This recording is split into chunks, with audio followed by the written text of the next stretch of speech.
পিছিয়ে গেল খসড়া এবং চূড়ান্ত ভোটার তালিকা প্রকাশের দিনক্ষণ।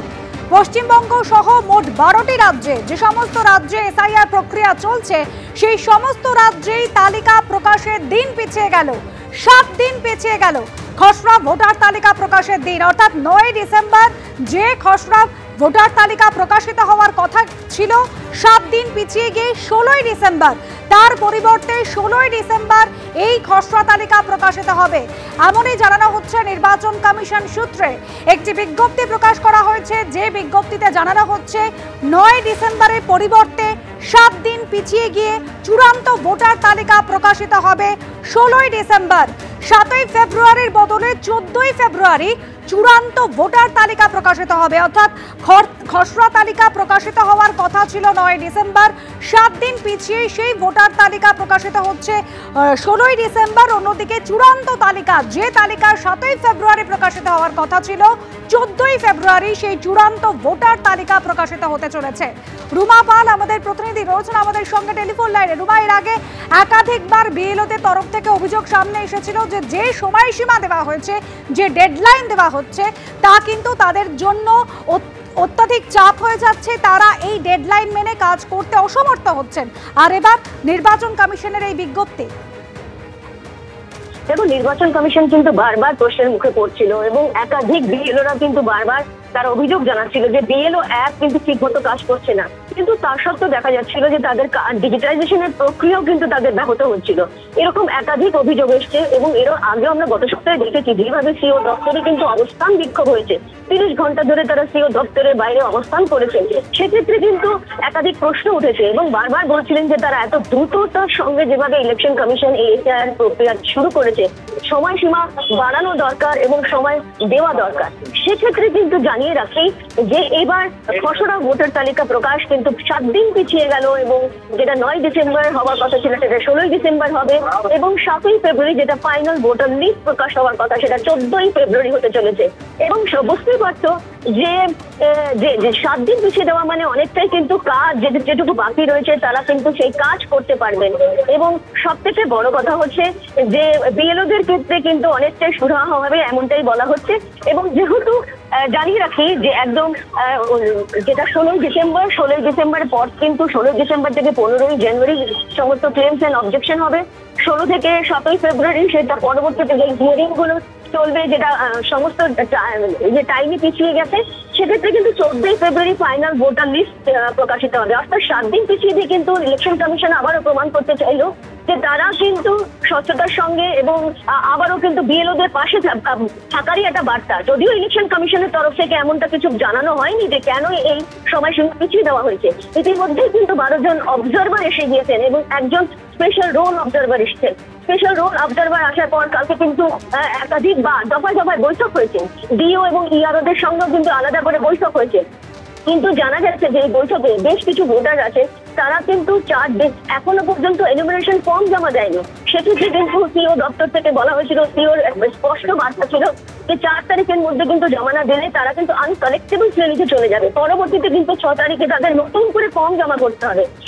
যেহেতু অন্যদিকে অনেক ভোটারও জমা দেয়নি এনুমারেশন ফর্ম এবং বিএলওরাও অসুবিধা করছিলেন, সেক্ষেত্রে ইলেকশন কমিশন কিন্তু পুরো বিষয়টা বিবেচনার মধ্যে রেখে 16 জন, যেমন 13 জন অবজারভার এসেছেন, তার মধ্যে একজন স্পেশাল রোল অবজারভার, তার পরবর্তীতে দেখা যাচ্ছে যে এই সময়সীমা বাড়িয়ে দেওয়া হলো এবং 7 দিন পিছিয়ে দেওয়া হলো। 9 ডিসেম্বর থেকে একদম 16 ডিসেম্বর করে দেওয়া হলো এবং 7ই ফেব্রুয়ারি থেকে এখন হবে 14ই ফেব্রুয়ারি ফাইনাল ভোটার লিস্ট। অর্থাৎ বোঝা যাচ্ছে যে এই যে অভিযোগ এবং এই যে পাল্টা অভিযোগ চলছিল এবং ইলেকশন কমিশনকে কিন্তু বারবার প্রশ্নের মুখে পড়তে হচ্ছিল, সেই প্রশ্নের মুখে যাতে আবারও না পড়তে হয় এবং সুষ্ঠুভাবে যাতে সমস্ত ইলেকটোরাল রোল তৈরি হয় সেই বার্তাই দিতে চাইল নির্বাচন কমিশন।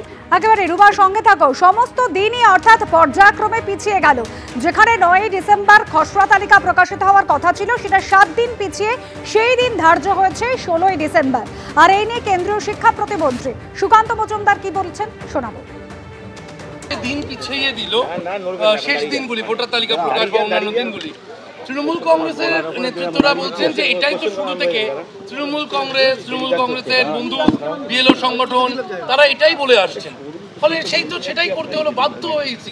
মমতা বন্দ্যোপাধ্যায় বলেছিলেন যে 2 বছর টাইম লাগে এসআইআর করতে, তো 2 বছর টাইম দেওয়া উচিত। আমরাও তো চাইছিলাম মমতা বন্দ্যোপাধ্যায়ের কথা মেনে 2 বছর করে দেওয়া হোক এবং রাষ্ট্রপতি শাসন জারি করে যতদিন পর্যন্ত মমতা বন্দ্যোপাধ্যায়ের টেনিওর আছে ততদিন পর্যন্ত উনি মুখ্যমন্ত্রী থাকতেন, আর ওনার টেনিওর শেষ হয়ে যাওয়ার পর রাষ্ট্রপতি শাসন জারি করে এসআইআর ভোট যা করানো হতো। আমরাও তো সেই দাবি করছিলাম, আমাদের তো কোনো অসুবিধা ছিল না।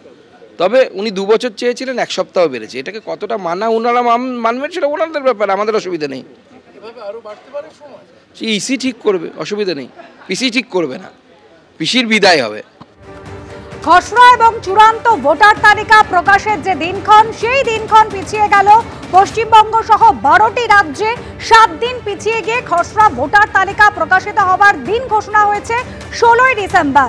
আর অন্যদিকে যখন এই সিদ্ধান্তের কথা নির্বাচন কমিশনে জানানো হলো, গতকালই কিন্তু আমরা দেখেছি দফায় দফায় একাধিক বৈঠক হয়েছে। রোল অবজারভারদের সঙ্গে বৈঠক হয়েছে, নির্বাচনী আধিকারিকদের সঙ্গে বৈঠক হয়েছে। আজ সরেজমিনে বেরিয়েছেন স্পেশাল রোল অবজারভার, ফলতায় special roll observer Subrata Gupta. SIR এর কাজ খতিয়ে দেখতে ফলতায় স্পেশাল রোল অবজারভার। অভিযোগ পেয়েছি, খতিয়ে দেখতে যাচ্ছি। ফলতায় যাওয়ার আগে স্পেশাল রোল অবজারভার আমাদের এমনই জানিয়েছেন। অর্ণব মুখোপাধ্যায় সরাসরি আমাদের সঙ্গে রয়েছেন। অর্ণব, সুব্রত গুপ্ত স্পেশাল রোল অবজারভার, তিনি বলছেন যে অভিযোগ পেয়েছেন, সেই ভিত্তিতেই তিনি খতিয়ে দেখছেন। এখনো পর্যন্ত কোন কোন বিষয়গুলো নির্বাচনী আধিকারিকরা খতিয়ে দেখছেন, কি অভিযোগ?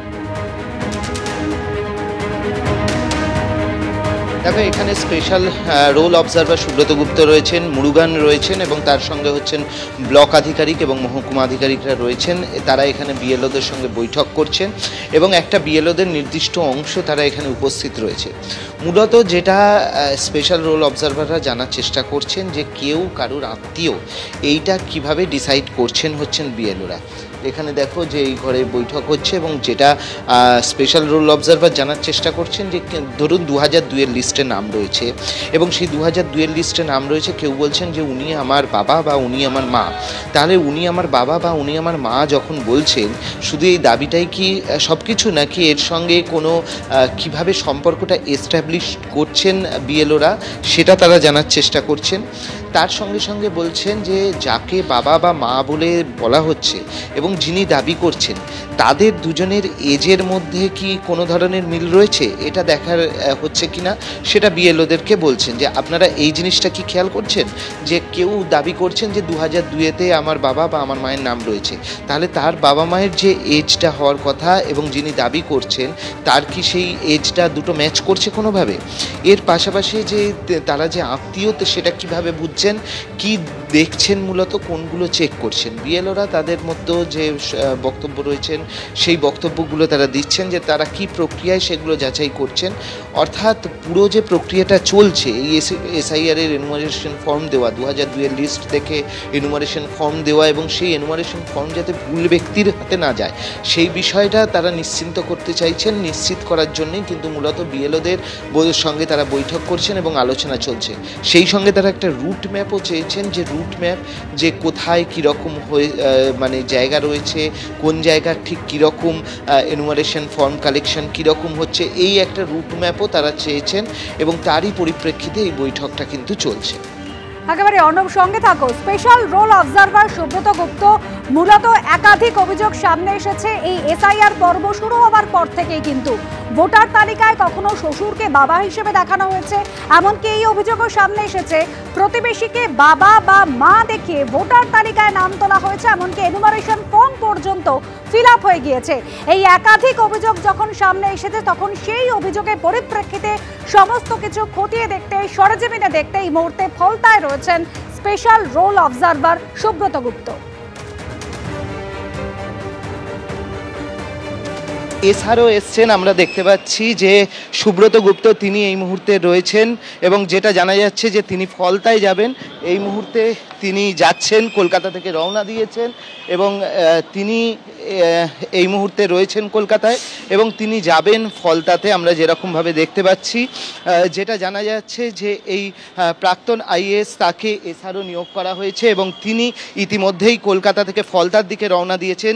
যেমনটা সূত্রের খবর যে বেশ কিছু কাজ কীরমভাবে হচ্ছে সেই সমস্ত কিছু খতিয়ে দেখার জন্য এই মুহূর্তে তিনি বেরিয়েছেন পুলিশের কনভয় নিয়ে, এবং তিনি ফলতায় গিয়ে সেখানে বিডিও অফিস যে রয়েছে সেই বিডিও অফিসে তিনি যাবেন এবং বিডিও অফিসে গিয়ে তিনি সেখানকার যারা রয়েছেন তাদের সঙ্গে কথা বলবেন। এই মুহূর্তে আমরা দেখতে পাচ্ছি স্যার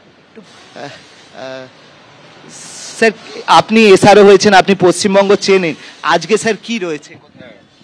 আমরা দক্ষিণ 24 পরগনায় কতগুলো জায়গা ঘুরে দেখবো।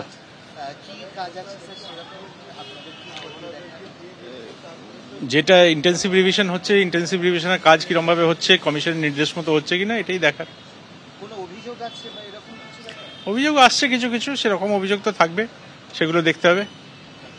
আমরা কথা বললাম সুব্রত গুপ্তের সঙ্গে এবং তিনি কিন্তু যাচ্ছেন এই মুহূর্তে দক্ষিণ 24 পরগনায় এবং সেখানে গিয়ে তিনি সমস্ত খতিয়ে দেখবেন। ক্যামেরায় সন্দীপ সাধুকার সঙ্গে অর্ণব মুখোপাধ্যায়, এবিপি আনন্দ, কলকাতা। এবিপি আনন্দ, এগিয়ে থাকে, এগিয়ে রাখে।